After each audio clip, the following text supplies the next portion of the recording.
వచ్చిందంటే ఏ విధంగా వచ్చింది, ఎవరు పనిచేయకుండా వచ్చిందా, ఇంటి దగ్గర పడకుండా జీతాలు ఇస్తారా అని చెప్పేటువంటిది ముఖ్యమంత్రి స్థాయిలో ఆ విధంగా మాట్లాడడం చాలా బాధ అనిపించింది.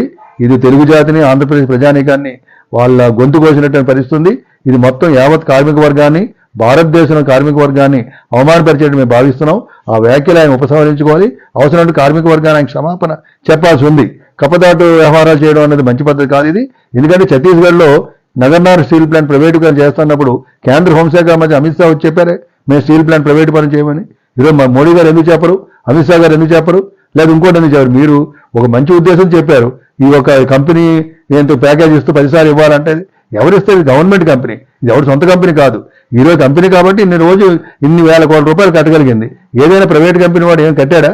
వాళ్ళు ఉన్నటువంటి లావాదేవీలన్నీ కూడా ఏదైతే బ్యాంకులను తీసుకుని రైట్ ఆఫ్ చేసుకునే ప్రయత్నం చేస్తారు. కానీ ఈ కంపెనీలో ఒక పద్ధతి ప్రకారంగా బ్యాంకుల ద్వారా తీసుకున్న రుణాలకు అప్పు కట్టి గవర్నమెంట్ డివిడెండ్లు ఇచ్చి అనేక రకాల ట్యాక్స్ జీఎస్టీలు కట్టి చేయగలిగినారు.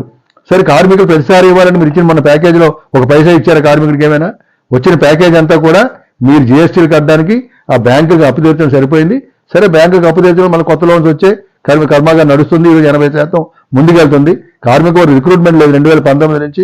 ఒక కార్మికులు ఒక 3 చేయాల్సిన పని చేస్తున్నారు. మీరు రెండు విశాఖపట్నం స్టీల్ ప్లాంట్లకు వచ్చి చూడండి. ఎవరు చెప్పారు తప్పుడు ఇన్ఫర్మేషన్?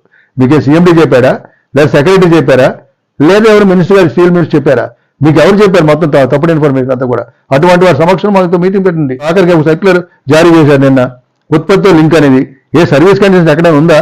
స్టీల్ ప్లాంట్లో జాయిన్ అయినప్పుడు ఈ విధంగా చేయాలని చెప్పేటప్పుడు మీకు ఒక స్టాండింగ్ ఆర్డర్స్, సర్వీస్ కండిషన్స్, లేదా అపాయింట్మెంట్ ఆర్డర్ ఇచ్చినప్పుడు అందులో కండిషన్లు పెట్టారు. ఇది అలా కాకుండా మీరు ఈ ఎంత ఉత్పత్తి చేస్తే ఎంత ఇస్తామని చెప్పేటండి, అంటే ఇన్ని మూటలు మోస్తే ఎంత వేస్తా అంటే చెప్పేటండి కాదా? కార్మికులు వచ్చింది పని చేయడానికే. మేనేజ్మెంట్ మీరు సరి చేయాలా?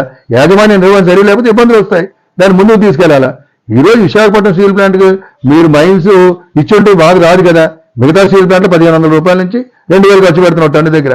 ఇక్కడ సుమారు 6000 నుంచి 7000 ఖర్చు పెడుతున్నాం. 7000 ఖర్చు పెట్టినప్పుడు ఏ విధంగా వస్తుంది?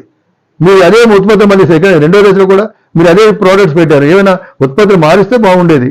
ఈరోజు మిగతా స్టీల్ ప్లాంట్లు అన్ని లాభాలు వస్తున్నాయంటే మీకు ప్రభుత్వ రంగ సంస్థలో సెయిల్ అవుతుంది, RINL అవుతుంది, ఇప్పుడు NMDC ఉంది. మరి సెయిల్లో ఉన్నటువంటి ఎల్ఆర్ స్టీల్ ప్లాంట్ లాభాల్లో ఉందా? శాలం స్టీల్ ప్లాంట్ లాభాల్లో ఉందా? లేకపోతే ఇంకేమైనా చిన్న చిన్న VASL లాభాల్లో ఉందా? అవన్నీ కూడా నష్టాల్లో ఉన్నాయి కదా.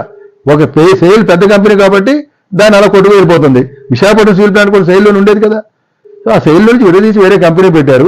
ఈ కంపెనీకి మైన్స్ అవ్వడం మానేసి మీరు అందరూ ఎంపీలు ప్రతినిధి బృందం పంపించి మీరు మళ్ళా ఏమో ఆర్సిలైట్ మెటల్ కావాలని అడుగుతున్నారు. విశాఖపట్నం స్టీల్ ప్లాంట్ కోసం అడగరు. ఏమనుకోవాలి వైఖరి?